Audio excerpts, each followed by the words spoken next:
Hello, everyone. Welcome. I am so thankful that you've taken this time to join me this week again. I hope your week has started out amazing and we're getting ready for another week within our productivity month. That's what we're talking about in this month.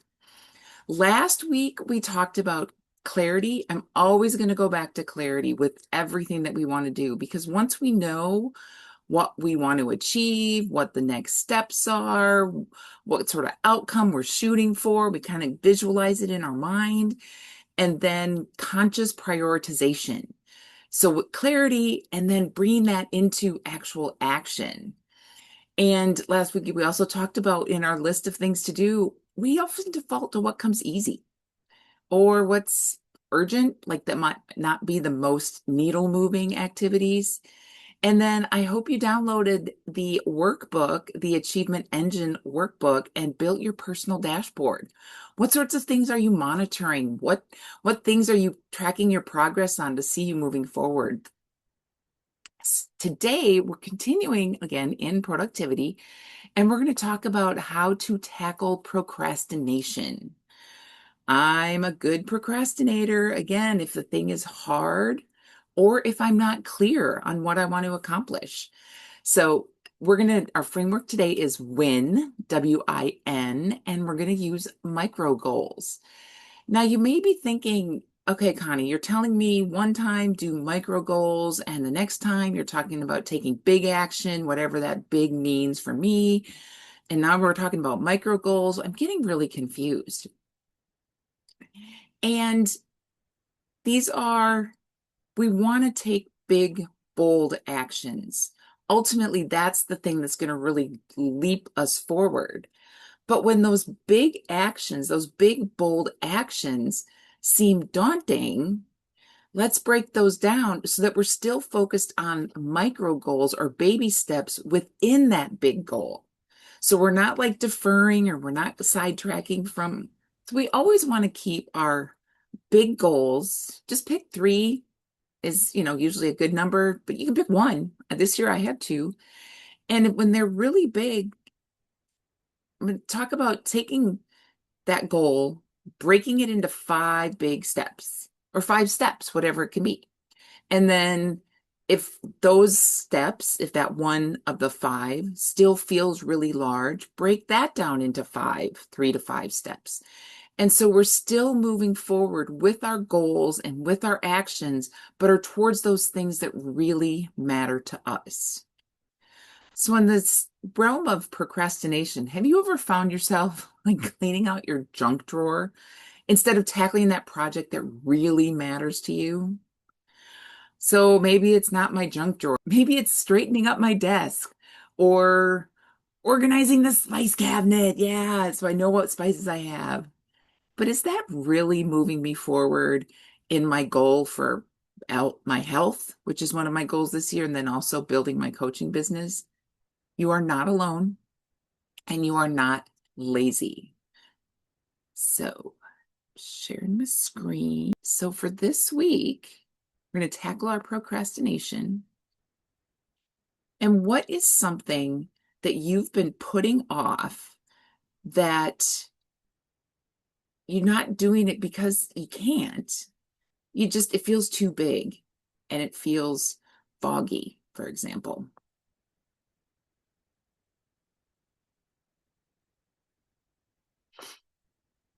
Last week, we talked about visualization, and my coach has been encouraging me to do that as well. So start seeing these things that you want to do, these dreams that you have, these projects that you want to finish. Visualize them in detail. And if it's foggy or if it's unclear, what details do you need to proceed? Now, don't get into the procrastination part or the perfectionist part, but what if you took imperfect action? You didn't know everything that you needed to do, but you took some action anyway. What would be the worst thing that could happen? And what would it feel like to make progress? Not all of the progress, but some progress. Instead of the, I didn't do it again. I didn't work on my project today. I didn't spend any time cleaning out this thing that I really wanted to get done. I didn't make that another phone call, but you did. What would that feel like? So just take a minute and think about those things. Visualize that, put that into your journal, take some notes on that, and then we'll continue.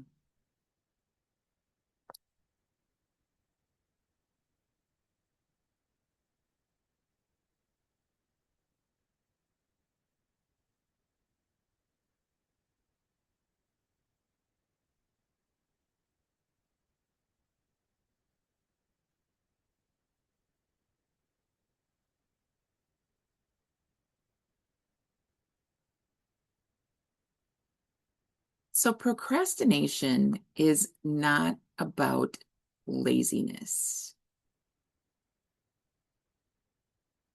It's emotional overload. It could be fear. Remember, we talked about fear of success, fear of making a mistake, fear of putting in all this work and it doesn't turn out the way you want. As I mentioned before, it's lack of clarity. What do I actually need to do to go forward? And then, of course, that perfectionism. I don't want to do this unless it's going to be perfect and I know the perfect outcome. None of us are perfect. And remember that our brain loves to give us that dopamine, that reward system. So that's why we want to chase those short-term goals, scrolling, cleaning the junk drawer, straightening my desk, doing a bunch of little things on my checklist, answering emails, keeping busy. I was so busy today. Look at all the things that I did on my list. Check, check, check, check. But is that really moving you forward into that life beyond your good life? Also, remember, our brain doesn't like change. It likes things consistent. It wants to protect us from feeling discomfort. Oh, if I start doing this thing, maybe I'm going to actually feel amazing. I'm going to achieve what I want. I'm going to get this project done and I'm going to feel awesome. Our brain wants to protect us, but we're not back in that Stone Age where we have to worry about the saber-toothed tiger actually harming us. But that part of our brain, they call it the reptilian brain, still wants to keep us safe from danger. So that's where these micro goals can come in, where you can kind of trick your brain a little. We're not doing something big. We're not changing everything. We're just going to change this one little thing. And your brain's like, oh, okay. And you get that one done. And then you get your little dopamine hit. Brain's like, okay, we can do this again. Another one and another one. So these little steps do end up to a big change. And remember that taking action actually shrinks those fears. And movement, so doing something, completing a task, sometimes just physically moving, creates momentum, which creates that motivation. Because we talked about a couple months ago, back in January and in May, that motivation and momentum come from taking action after you've taken the action. Don't wait for motivation to hit. Progress begins with your next right step. I want to introduce you to one of my clients. Her name is Pamela. And she talking about procrastination and productivity and breaking things down into micro goals. She had a lot of things that she wanted to do. This is her Great Pyrenees dog named Lulu, who has bone cancer. She actually had her front left arm or leg taken off. And Pamela wants to offer a course and support and information and resources for other dog owners of Great Pyrenees who have been diagnosed with bone cancer. It's a lot. And she's gone through it actually a couple of times. And So she hired me as her coach, and we were going through different things. She wanted to create a course. She wanted to create reference material handouts. She wanted to send people emails and lead magnets and all of these other sorts of things. And she was living with her elderly mother as a caregiver. She was renting her home because she moved in with her mom. So she was a landlord and had to take care of things when they were broken. And she had so many things going on, so many plates were spinning, and she was just feeling overwhelmed with all the things. So through our time together, client coaching, she just broke things down into those projects. Like, what are the big projects or things that you want to accomplish? Prioritizing those projects, like which one, I mean, and there's different ways to prioritize. Only you know what's right, whether it's to sell something, to take care of her health, to take care of her mother. And then she identified the 5 big things to move each of those projects forward. And that even still seemed a little daunting. And so she would break those down into little ones and then block her time. And it allowed her to actually, she got to flex her courage muscle and setting some boundaries with her mom. So when they lived separate, Pamela had her space and her mom had her space, and it was a little bit easier to focus on her intentional clarity work, like her boundaries that we were talking about and her intentional blocks of time. But when they lived together, mom was always popping in. And so sometimes she said she didn't even know what she was supposed to be doing. And so we broke it down into these baby steps, just asked her a lot of questions. It's really, again, as a coach, it's not my answers. It's really what is with my clients. And so held her accountable. She said she was going to work on things for the certain week. Sometimes things happen. Sometimes instead of even the little baby step, she took a half a baby step. Some weeks she took a bunch of steps and got one whole big thing accomplished. So it's really just stories, just sharing that there's different ways to do this. There's no one right way. As I mentioned in our journaling questions at the beginning, what about imperfect action? You don't always know everything that's going to happen. So just take a step anyway and see what happens. I think most things in life, whatever you choose to do is not a life or death situation. So you can totally just try taking some imperfect action and then you can learn from what happens. So for our framework this week, we are going to win. And you don't have to conquer everything today because sometimes the tasks are big. And I struggled with that. If I couldn't finish something, I tend to not start it. And so you just need to take that intentional step moving forward. And as I mentioned before, the action is what builds the momentum, which gives you more motivation, which then you keep stacking and stacking and stacking and stacking, or going forward and forward and forward and forward. So today we're going to learn how to win with our clarity and taking these small steps. So again, clarity on what matters and keep checking in with yourself on what matters to you. Again, we're not trying to live up to what our friends are doing. We're not trying to compete with the Joneses. It's not what your family's doing, your brother, your sister, your parents, your colleagues. This is what matters to you. And I know some of you who are still working, if you're retired, you've got a little more freedom and flexibility. But if you have a job, yes, you have responsibilities with that. But we're trying to find these things of what matters to make you feel proud, to feel aligned, like what's in your heart, what matches your actions, and what matches the values you've identified. So what's one thing that you can do that would make you feel proud, feel aligned, and relieved? Whew, I got that one little thing done. All right, let's keep going.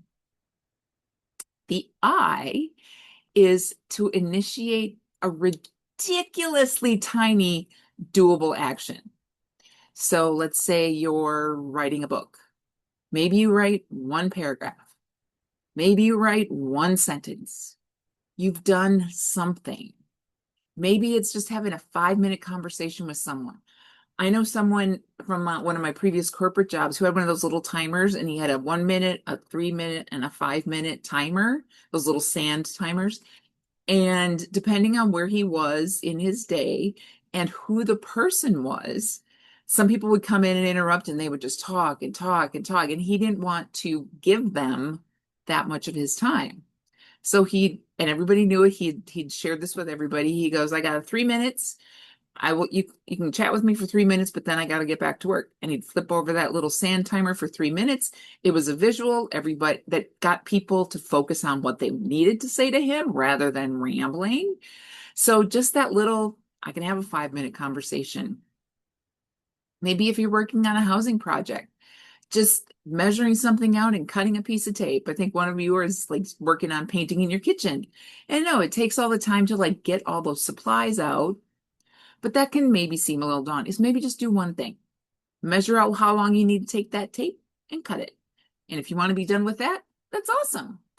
But I'm betting, like we talked about, momentum and motivation come through action. So like by taking that one action, you might want to keep going. And if you don't, that's okay. And it's totally okay because we want to normalize progress. Celebrate these micro wins. We don't have to wait until the whole kitchen is painted. We don't have to wait until the whole book is written. We don't have to wait until I've created everything. Like Pamela didn't have to wait until she got all of her materials and all of her courses and all of the emails written to acknowledge success. And once we more normalize, remember before, your brain doesn't like change. But if we normalize this progress, look, I'm taking a step. Look, I'm taking a step. And your brain's like, okay, this is a cool thing. And then when you get to the big ones, you can really celebrate. You can really celebrate the little ones too if you want. It is totally fine. And your identity and the comfort that your brain wants is going to come from these micro wins, one thing at a time. Last week, I hope you downloaded the Achievement Engine workbook and we created our dashboards. So I hope you're looking at your dashboards and measuring your progress on those. We're not going from the front to back. We're going to tackle this book in different steps. So this week, I want you to start with chapter 7.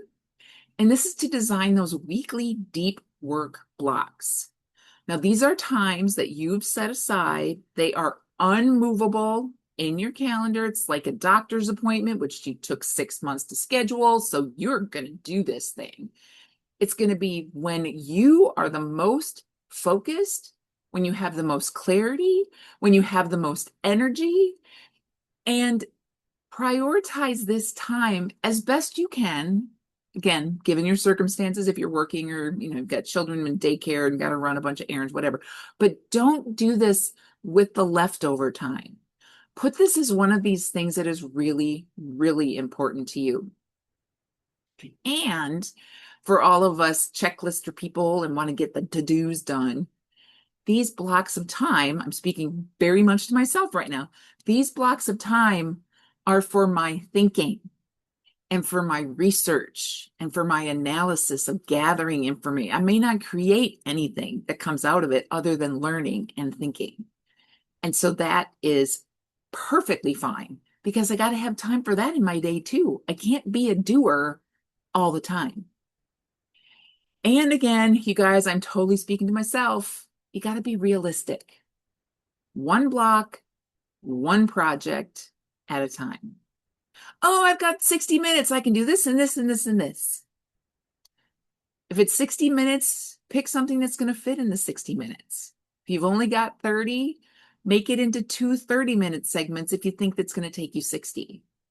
And another little trick, at least for me, if I give myself an hour, I will take the full hour, even if I could have been done in 30 minutes. So I challenge yourself, push yourself, maybe make it a little shorter boundary and you'll get done faster. Celebrate. All right. And then I want you to take a look at chapter 5. So we always is, I should be really, we want to engineer accountability structures. Most people have the tendency to do more, to accomplish more when there's someone holding them accountable, someone outside yourself. Now, it could be a person that you trust, a dear friend, a spouse, your boss, a coworker. It could be a process. Like, you need to follow the process. You got to go steps 1, 2, 3, 4, 5. And you really don't like step 3 because it takes long. So you want to skip it, but you're not going to get the desired result. So you follow the process. That process is going to keep you accountable. Don't rely on your willpower. Don't rely on when you feel like it. Remember, motivation and momentum come from movement. All right. Accountability turns intention into consistent action. Some people post things on social media. I'm doing this challenge. I'm working on this thing. Maybe it's just a check-in, sending someone a text. I'm going to start working on this. I'll check back in an hour and tell you what I did. Sometimes it can be face-to-face, whatever it works out. But accountability can be with, like I said, a coworker, social media, a work group. Don't wait for the mood to hit. Use your actions and build that movement, momentum, motivation. All of those will keep working together. Oh, you guys, it goes so fast. All right. So here we go. This week, so in addition to your chapters 5 and 7 in the achievement workbook, I've got some questions for you, and I shouldn't have stopped sharing my screen. I didn't click for, here's chapter 5, sorry. So don't rely on your willpower, someone you trust. I'll leave that up for just a second. Oh, technology, my friends. All right. So in addition to chapters 5 and 7 in your workbook, so keep working through that, what project or dream have you been waiting to start? And what have you been waiting for? Maybe it's just clarity. So maybe you take one of those work blocks and you do a little research, you plan some things out, think, plan. Those are the things you need to do first before you can act. Your actions, again, don't have to be perfect. Your plan doesn't have to be fully complete of all the steps. You just need to know your next right action. And then what is one 5-minute action, 2-minute action, some small, that ridiculously small action that you can take today that's going to move you forward. Again, maybe it's taking a few minutes and just writing down what you want to accomplish and getting it all out of your head so all of that isn't swimming in there. Don't wait. Take some action today. And think about, what would it feel like? And I want you to journal about this too. What would it feel like to be a person who finishes what they start? What does it feel like to be accountable, to make promises to yourself and then keep them by finishing something that you've started? How many have projects that you've started and they're not finished because you either got stuck, you didn't know the next step, you got bored, so maybe it wasn't in alignment with your values? That's totally fine, because then you're not focusing on what matters. But still, don't let procrastination, overwhelm, or fear stop you if that project is in alignment with your values. And since we've been talking about productivity, but we're not talking about perfection, and imperfect action is practical and effective because it's an action. We're not talking about being perfect. So in addition today, or maybe your 5-minute ridiculously small action is imperfect. What would happen if you took imperfect action today? Think about it. It might be really fun. Just try something and see what happens. All right, now I'm going to stop sharing my screen. And I hope you all got something of value from today's session. These things are kind of building on each other. We're going to have a couple more weeks. We actually have 5 weeks this month. So if you're tired of starting and stopping things, I've stopped a project, but then it was something that I really wanted to do, so I picked it back up. We're going to talk about how to build a rhythm that sticks so that you can keep going and making the progress that you want on that big five and those little 5 steps within the big five and then the baby steps. Also, I'm going to keep putting it out there. If you want some assistance with that, I would love to be your coach. I have one-on-one coaching. I've got small group cohort coaching, and I'm going to be rolling out a monthly coaching program fairly soon. I don't have a specific date yet. So just remember that big lives, bold moves really do start with small steps. You can take multiple small steps and create that big one, or you can take them all at once, depending on how you block your time. So there's no right or wrong answer. I just want you to move. I want you to do something. That is the only wrong move, is when you don't move. I want to say that again. The only move that is the wrong move or the wrong action is the one not taken.